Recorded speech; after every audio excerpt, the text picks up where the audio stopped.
Assalamualaikum warahmatullahi wabarakatuh. Salam sejahtera bagi kita semua. Salam, swastiastu, namo buddhaya, salam sejahtera. Yang saya hormati Bapak Kapolri, Bapak Irwansyah, dan seluruh tim sus, rekan-rekan media. Sore hari ini saya akan menyampaikan perkembangan terbaru terkait peristiwa tindak pidana yang terjadi di Duren 3. Dan ini juga merupakan komitmen kami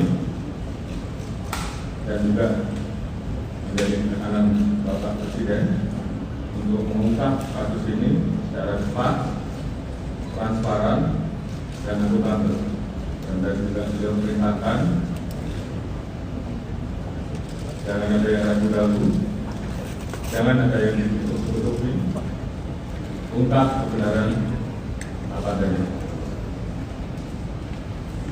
Jangan sampai menurunkan kepercayaan masyarakat terhadap Polri. Ini tentunya menjadi perintah dan amanat yang tentunya saat ini dan kemarin juga telah kita laksanakan. Densus telah melakukan pendalaman terhadap laporan awal tidak menembak antara saudara D dan saudara R di Duren 3 yang ditangani oleh Polres Metro Jakarta Selatan, dan juga dilakukan pemeriksaan di Polri dan juga Polda Metro, di mana pada saat pendalaman dan olah TKP ditemukan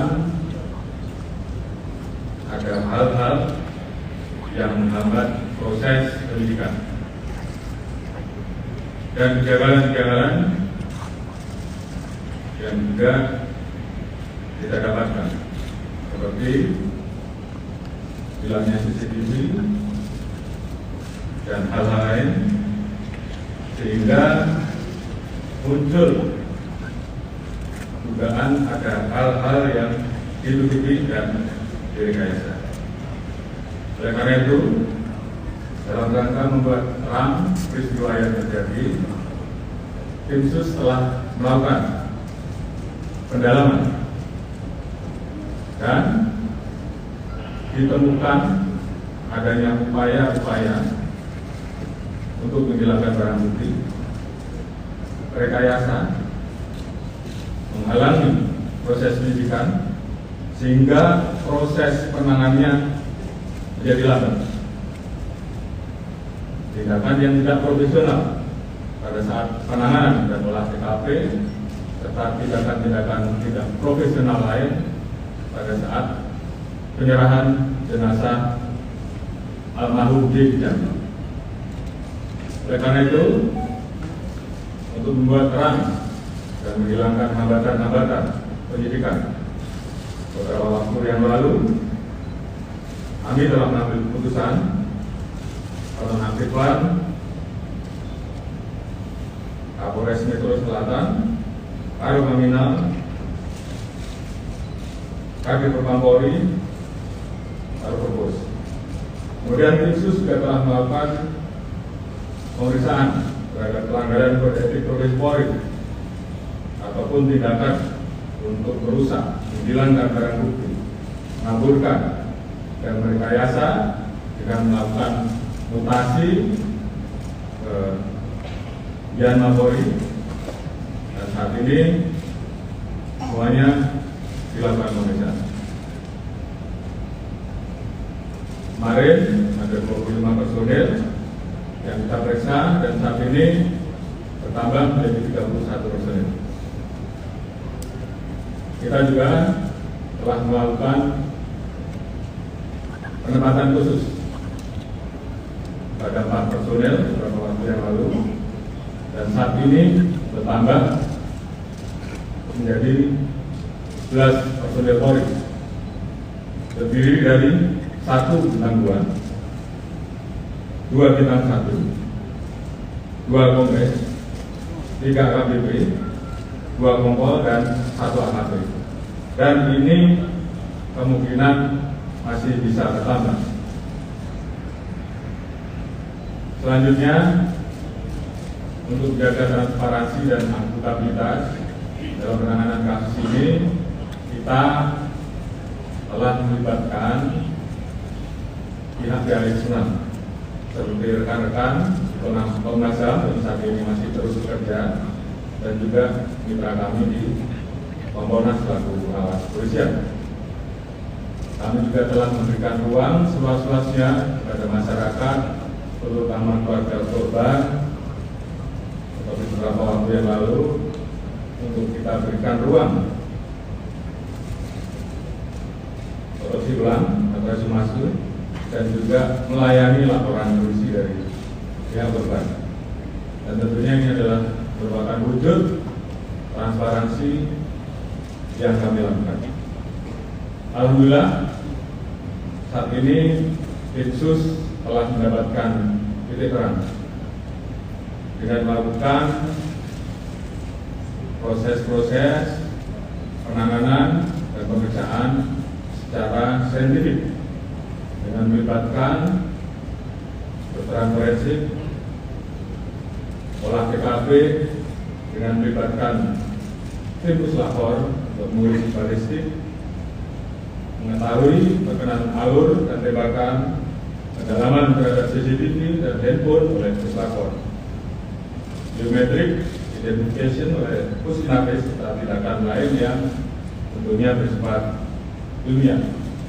Dan juga kami menemukan kasus sesuai dalam pemeriksaan yang telah kita lakukan terhadap saksi-saksi yang berada di TKP, termasuk saksi-saksi lain yang terkait, juga saudara RT, saudara RR, saudara KN, saudara AR, dan saudara P, dan saudara FS.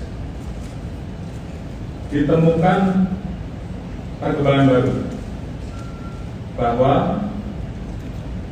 tidak ditemukan, saya ulangi, tidak ditemukan fakta peristiwa tembak menembak seperti yang dilaporkan. Saya ulangi, tidak ditemukan fakta peristiwa tembak menembak seperti yang dilaporkan orang. Tim khusus menemukan bahwa peristiwa yang terjadi adalah peristiwa penembakan terhadap saudara J, yang menyebabkan saudara J meninggal dunia, yang dilakukan oleh saudara RE atas perintah saudara FS. Saudara E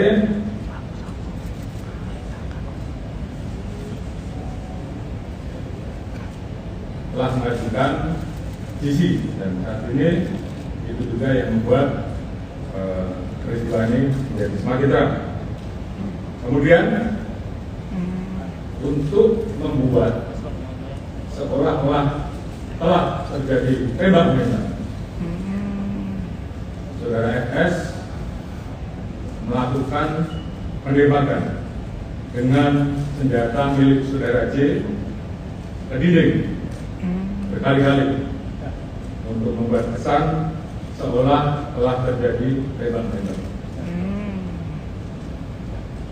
Terkait apakah saudara FS menyuruh ataupun terlibat langsung dalam penembakan, saat ini tim terus melakukan pendalaman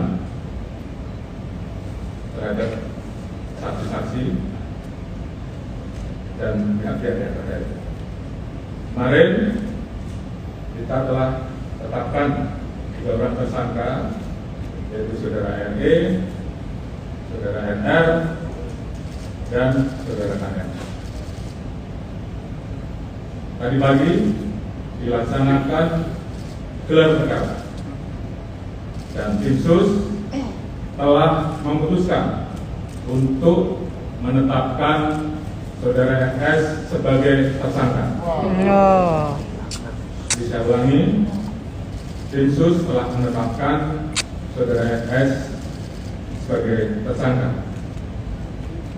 Terkait dengan pasal apa yang disangkakan dan proses penyidikan yang nanti akan dijelaskan secara khusus oleh Pak Kabar Eskrim selaku tim penyidik dan juga beberapa hal yang memang akan dijelaskan oleh Pak Irwasum sebagai ketua tim sus yang mengawali bagaimana proses ini menjadi terang benderang. Kemudian motif atau pemicu terjadinya peristiwa penembakan tersebut saat ini tentunya sedang dilakukan pemeriksaan dan pendalaman terhadap saksi-saksi termasuk terhadap Ibu DC.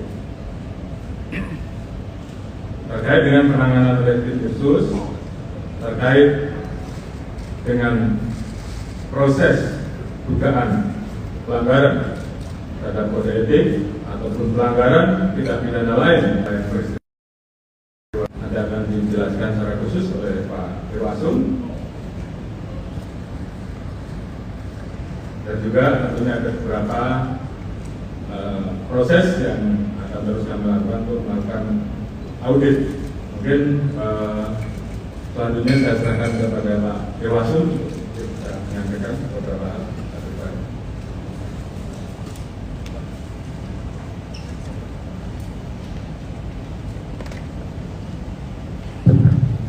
Atas izin Bapak Kapolri dan Bapak Kapolri akan menyampaikan perkembangan yang dilaksanakan tim sus khususnya dalam pelaksanaan fasilitas khusus. Bahwa tim sus ini dibentuk oleh Bapak Kapolri yang benar-benar lengkap yang langsung sebagai penanggung jawab Bapak Kapolri dari Baris Krim Polri, Divisi Polri, kemudian Bali Belkam, SDM, Pusdokes dan ITIK. Kemudian Bapak Kapolri selalu menekankan pada saat rapat beliau menyampaikan kedepankan scientific crime investigation. Saya memahami dan tim sus memahami kepada para media dan masyarakat selama 1 minggu pertama dibentuk kami memahami seolah tim sus tidak bergerak. Kami memahami itu karena apa yang dikatakan Bapak Kapolri tadi memang benar. Kami mengalami kesulitan karena pada saat pelaksanaan TKP awal dilaksanakan tidak profesional, kurang profesional, dan beberapa alat bukti pendukung sudah diambil. Selama 1 minggu kami bergerak mendalami, kemudian kami mendapatkan informasi intelijen dari baik Kapolri bahwa dijumpai ada beberapa personil yang diketahui mengambil CCTV dan yang lainnya. Oleh karena itu, Infasum membuat perintah gabungan yang melibatkan Divpropam Polri dan Baris Krim Polri telah melaksanakan pemeriksaan khusus kepada 56 personil Polri. Dari 56 personil Polri tersebut terdapat 31 personil Polri yang dari Bapak Kapolri sampaikan yang diduga melanggar kode etik profesional Polri atau KKEP. Kemudian yang melakukan pelanggaran dari Bapak Kapolri sudah menyampaikan 11 dilaksanakan penempatan khusus yang 3 perwira tinggi ditempatkan di Mako Brimob Polri. Ada hal yang menonjol pada saat pelaksanaan pemeriksaan khusus ini terhadap Barada RE yang bersangkutan pada saat dilaksanakan pemeriksaan mendalam ingin menyampaikan unek-unek. Dia pengen menulis sendiri, tidak usah ditanya Pak, saya menulis sendiri. Yang bersangkutan menulis dari awal bahwa dia maksudkan adalah yang bersangkutan dengan dilengkapi dengan cap jempol dan baterai. Dari itulah pemeriksaan khusus karena sudah ada unsur pidananya, maka kita limpahkan kepada Baris Krim Polri untuk melakukan tindakan penyidikan lebih lanjut. Termasuk juga kepada Bribka RR pada saat dilaksanakan pemeriksaan khusus juga demikian. Adanya dugaan tindak pidana maka juga kami limpahkan kepada Baris Krim Polri untuk dilakukan pemeriksaan lebih lanjut. Kemudian kemarin kami lapor kepada Kapolri bahwa tim sus seluruhnya melaksanakan pemeriksaan mendalam kepada FS di Makobrimob. Setelah dilakukan pemeriksaan mendalam, maka juga telah ditemukan bukti yang cukup bahwa FS adalah melakukan tindak pidana. Maka dari Pak Kapolri menyampaikan setelah tergelar perkara dan sudah ditetapkan sebagai tersangka. Oleh karena itu, kami menjelaskan bahwa ketika 31 personil yang melanggar kode etik Polri, dari Baris Krim Polri ada 2 personil, 1 pamen, merupakan pamen, dan 1 pama. Di Propam Polri ada 21 personil, perwira tinggi 3, perwira menengah 8, perwira pertama 4 personil, bintara 4, dan tamtama 2 personil. Kemudian personil Polda Metro Jaya sementara ada 7 personil, perwira pangkat menengah 4 personil, dan perwira pertama 3 personil. Rekan-rekan sekalian, tim sus akan melakukan pengkajian untuk gabungan dengan Propam Polri terhadap personil-personil yang melakukan yang juga melakukan kode etik. Kalau nanti ada unsur pidananya, juga kita limpahkan lagi kepada Baris Krim Polri. Tetapi kalau kita hanya melakukan kode etik, maka tentu di Propam Polri akan melakukan sidang kode etik terhadap personil tersebut. Oleh karena itu, ke depan tim sus akan terus melakukan pemeriksaan khusus terhadap personil-personil Polri yang patut diduga melakukan pelanggaran kode etik terkait penanganan meninggalnya Brigadir J di Komplek Polri Duren 3. Oleh karena itu, kami juga tim sus mengucapkan terima kasih dari Bapak Kapolri sudah menyampaikan kepada Komnas HAM karena melalui beliau transparan, kemudian juga tentu Kompolnas yang terus selalu memberikan pengawalan sehingga kasus ini terungkap. Kemudian juga tentunya kami mengucapkan terima kasih kepada seluruh masyarakat yang telah memberikan support dan dukungannya kepada tim sus walaupun menunggu, namun sudah ada titik terang dan sehingga terungkap. Termasuk juga tentu kepada seluruh anggota Polri yang saya cintai, karena memang banyak sekali WA yang masuk. Dan terima kasih kepada seluruh anggota. Saya kira itu Bapak Kapolri. Terima kasih. Assalamualaikum warahmatullahi wabarakatuh. Terima kasih Pak Irwasum yang sudah menyampaikan beberapa pointer penting terkait dengan kinerja tim sus yang dipimpin oleh beliau. Selanjutnya Pak Kabar Eskrim saya perintahkan untuk menyampaikan terkait pasal-pasal dan mungkin proses penyidikan yang saat ini sedang berjalan. Silakan. Terima kasih Bapak Kapolri yang kami hormati Bapak Kapolri, Bapak Kapolri, Ketua Tim Sus penanganan kasus penembakan di Duren 3. Pada kesempatan ini rekan-rekan sekalian, awal pembentukan tim sus tugasnya adalah melakukan asistensi terhadap penanganan laporan kejadian yang diterima oleh Polres Jakarta Selatan. Kemudian mulai bekerja tanggal 12 Juli kami melakukan olah TKP selama 4 hari berturut-turut untuk mempelajari situasi dan kondisi TKP secara umum sampai hal-hal yang bersifat khusus yang melibatkan laboratorium forensik Polri, yang melibatkan Abis Baris Krim Polri dalam rangka untuk memperoleh gambaran yang seterang-terangnya tentang situasi kejadian pada saat tanggal 8 Juli di mana dilaporkan ada kejadian tembak-menembak yang terjadi antara Brigadir Joshua dan Baradae yang mengakibatkan Brigadir Joshua meninggal dunia. Kemudian kami melaksanakan analisa, tim bekerjasama melaksanakan analisa terhadap hasil pemeriksaan atau otopsi yang dilaksanakan oleh kedokteran forensik Polri. Kita cek hasil otopsinya seperti apa, perkenaan tembakannya seperti apa, ada atau tidak penganiayaan yang dilakukan, ada nggak luka lain selain luka tembak, sehingga kita bisa memperoleh gambaran dari TKP dan hasil analisa terhadap hasil otopsi yang sudah dilakukan. Kemudian pada saat kita melaksanakan olah TKP, kita juga berusaha untuk mencari sidik jari dan DNA di seluruh lokasi yang kemungkinan menjadi aktivitas orang-orang yang ditemukan pada saat pertama kali ada kejadian. Yaitu ada 5 orang, ada Ibu Putri, ada Pak Sambo, ada Kuat, ada Riki dan Richard, serta korban Joshua. Sehingga ini dijadikan pijakan awal bagi tim sus untuk melakukan langkah-langkah penyidikan.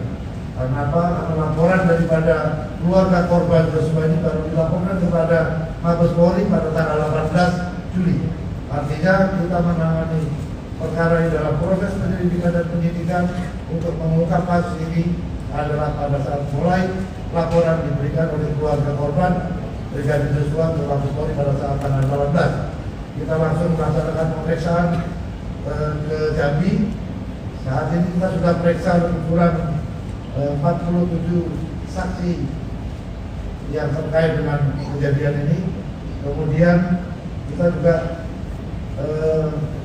memperoleh ya tadi Pak Irwasum sudah menyampaikan beberapa kendala yang ditemukan selama proses penyidikan dan penyidikan yang dilakukan, dan alhamdulillah dengan kegigihan daripada seluruh tim yang bekerja, karena mungkin melihat ancaman hukuman pasal 338 Yunto 5556 KUHP cukup tinggi, karena yang bersangkutan tidak merasa punya kepentingan sendiri. Oleh karena itu Baradae ini membuat pengakuan yang disampaikan kepada penyidik setelah dilakukan pemeriksaan secara maraton, dan itu terjadi kepada tersangka-tersangka lainnya sampai bisa mengungkap tabir kejadian yang selama ini menjadi tanda tanya masyarakat. Apakah benar terjadi tembak menembak atau ada kejadian lain yang disembunyikan dari laporan yang dilakukan. Selama proses penyidikan yang dilakukan, Barreskrim Polri telah menetapkan 4 orang tersangka. Yang pertama, Barada RE. Yang kedua, Bribka RR. Yang ketiga, tersangka KM. Yang terakhir, Irjen Pol FS. Dengan peran dan persangkaan masing-masing tersangka sebagai berikut. Barada RE telah melakukan penembakan terhadap korban. Tersangka RR turut membantu dan menyaksikan penembakan korban. KM turut membantu dan menyaksikan penembakan terhadap korban. Irjen Pol FS menyuruh melakukan dan menskenario peristiwa seolah-olah terjadi peristiwa tembak menembak di rumah dinas Irjen Pol Ferdi Sambo di Komplek Polri Duren 3. Berdasarkan hasil pemeriksaan keempat tersangka, menurut perannya masing-masing, penyidik menerapkan pasal 340 subsidiar, pasal 338 Yunto pasal 2556 KUHP dengan ancaman maksimal hukuman mati, penjara seumur hidup, atau penjara selama-lamanya 20 tahun. Demikian Pak Kapolri yang dapat kami sampaikan. Mudah-mudahan ini bisa memberikan jawaban kepada masyarakat atas keseriusan institusi Polri untuk menjaga marwahnya kepada masyarakat. Terima kasih. Assalamualaikum warahmatullahi wabarakatuh. Mantap. Baik, terima kasih, Mantap, Pak Bosku. Barreskrim. Jadi rekan-rekan, saya kira sudah jelas tadi sangkaan pasalnya. Pasal 340, ya Bani, pasal 340, subsidiar pasal 338, Yunto pasal 55 dan 56. terkait dengan laporan yang tadi sudah disebutkan, dan tentunya ini akan terus dilaksanakan pemeriksaan tambahan. Tentunya langkah-langkah dari tim sus ini adalah merupakan wujud komitmen Polri untuk mengusut tuntas perkara ini secara akuntabel, jujur, terbuka, transparan, sesuai dengan harapan masyarakat dan arahan Bapak Presiden untuk mengusut tuntas. Jangan ragu-ragu, jangan ada yang ditutup-tutupi, ungkap kebenaran sehingga dapat dipertanggungjawabkan kepada publik terkait dengan hambatan upaya untuk menghalangan barang bukti. Saya minta kepada tim sus juga lakukan pemeriksaan terhadap saudara FS. Apakah ada perintah dari yang bersangkutan? Dan tolong segera laporkan hasilnya. Kemudian tentunya tim sus, karena ini sudah menjadi perhatian publik, saya minta untuk betul-betul segera bisa diselesaikan, terus bekerja keras sehingga betul-betul kita profesional, akuntabel, dan tentunya pendekatan saintifik yang tentunya akan kita pertanggungjawabkan betul-betul bisa dilakukan dengan profesional. Dan harapan kita semua tentunya kasus ini bisa segera tuntas dan segera kita limpahkan kejaksaan untuk segera bisa proses sidang. Kemudian terkait dengan temuan-temuan pelanggaran kode etik maupun pelanggaran pidana lain yang ditemukan akan segera dituntaskan dan segera diproses, apakah itu dengan proses pidana atau proses etik untuk segera bisa di sidang etik ataupun segera dituntaskan untuk diproses dan diajukan ke kejaksaan. Tentunya ini menjadi komitmen kami, komitmen Polri untuk betul-betul bisa menjaga marwah dan nama institusi Polri. Tentunya terima kasih tadi disampaikan oleh Pak Irwaso, sekali lagi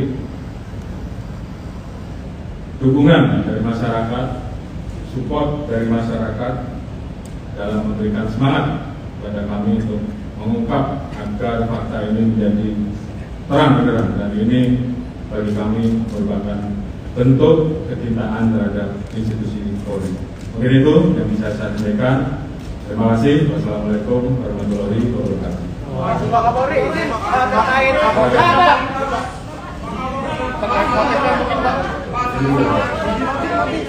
motif Pak, motif. Ya, ini Pak Kapolri kalau dari IMC dengan adanya keterangan bahwa sebetulnya tidak ada fakta pelak menembak di rumah Irjen Pol FS, ini artinya menunjukkan keterangan awal Polri ya Pak, bahwa ada dugaan pelecehan seksual dilakukan Brigadir Joshua terhadap Ibu BC. Terima kasih Pak. Baik, tadi sudah saya jelaskan bahwa terkait dengan motif saat ini sedang dilakukan pendalaman terhadap saksi-saksi dan juga terhadap Ibu Putri.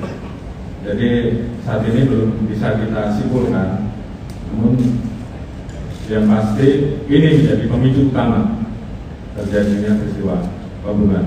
Untuk apa kesimpulannya, tim saat ini terus bekerja, ada beberapa saksi yang saat ini sedang diperiksa dan tentunya nanti akan kita informasikan. Namun yang paling penting peristiwa utamanya, apakah tembak menembak atau yang terjadi penembakan, ini saya kira tadi sudah dijelaskan secara terang. Silakan. Bapak. Pak, Wan, yang pertama itu Pak yang ditanyakan keterlibatan katanya ada penasehat Polri yang inisialnya FH itu yang menyusun skenario juga, apa itu betul Pak? Dan yang kedua, apa sudah bisa dipastikan bahwa motifnya tidak ada tentang pelecehan seksual? Karena ini keluarganya kan juga menunggu karena beban sosial juga kan. Juga mungkin dia punya Brigadir J bisa pernah kena dugaan awal katanya ini pelecehan seksual. Dan yang ketiga mungkin Pak, kenapa SK-nya tidak dipanggilkan seperti kasus-kasus lainnya Pak? Terima kasih Pak. Baik, jadi pertanyaan pertama tadi, kami sedang melakukan pendalaman, tim sedang bekerja. Tentunya apabila kita temukan, nanti kita proses. Terkait dengan motif, tadi sudah kita sampaikan bahwa pendalaman masih terus dilakukan, dan ini tentunya membutuhkan keterangan dari ahli-ahli sampai kesesuaian saksi-saksi, sehingga tentunya ini menjadi bagian yang juga harus kami tuntaskan. Apa izin Pak untuk di mana Pak? Ya Pak dari radio kita Pak. Mengenai untuk soal etiknya Pak, ada 31 personel yang melakukan pelanggaran etik yang punya cukup besar. Yang kita tahu apa sebenarnya motivasi dari mereka, rata-rata mereka. Apakah mereka sadar bahwa apa yang mereka lakukan ini mempengaruhi, bisa mengganggu jalannya penyidikan? Terima kasih Pak.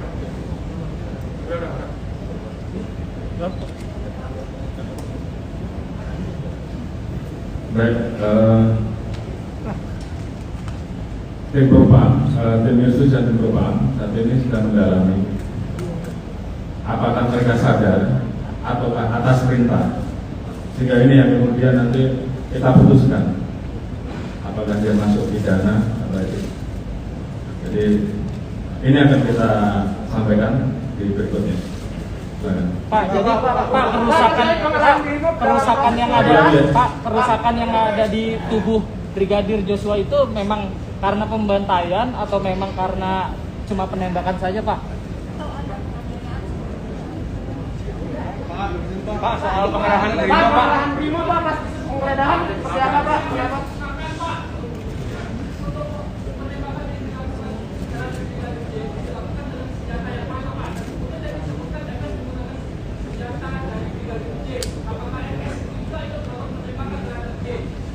Tadi sudah saya jelaskan, penembakan terhadap Brigadir J dilakukan atas perintah Saudara FS dengan menggunakan senjata milik Saudara Brigadir R.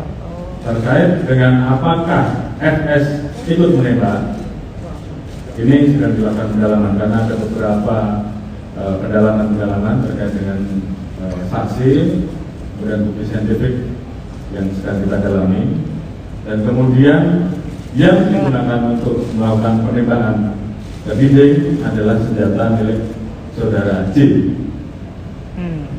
Jelas ya? Saya cukup. Mas sedikit satu lagi Pak. Pak tadi Pak. Penahanan dilakukan di mana khususnya untuk Irjen PS. Kemudian yang kedua, proses terkait dengan penyidikan dugaan pelecehan seksual terus dilakukan Pak. Tapi sebenarnya yang dilakukan aktivitas Brigadir J pada saat ditembak itu sedang apa Pak?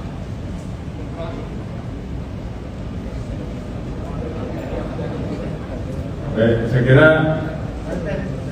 ini sifatnya sangat teknis dan menjadi materi bagian oleh penyidikan yang akan dipertanggungjawabkan ke pengadilan ya. Jadi supaya semuanya nanti terang benderang pada saat proses di persidangan. Namun paling tidak secara garis besar apa yang menjadi pertanyaan publik selama ini tentunya sudah kita jawab terkait dengan posisi Irjen FS saat ini dipansuskan di Rutan Brimob. Tentunya setelah penetapan tersangka akan ditahan dan nanti akan diputuskan oleh tim apakah ditahan di Rutan Brimob atau tempat yang lain. Nanti akan diputuskan setelah pemeriksaan beliau sebagai pemeriksaan FS sebagai tersangka.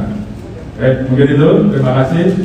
Rekan-rekan, Assalamualaikum warahmatullahi wabarakatuh. Waalaikumsalam warahmatullahi wabarakatuh.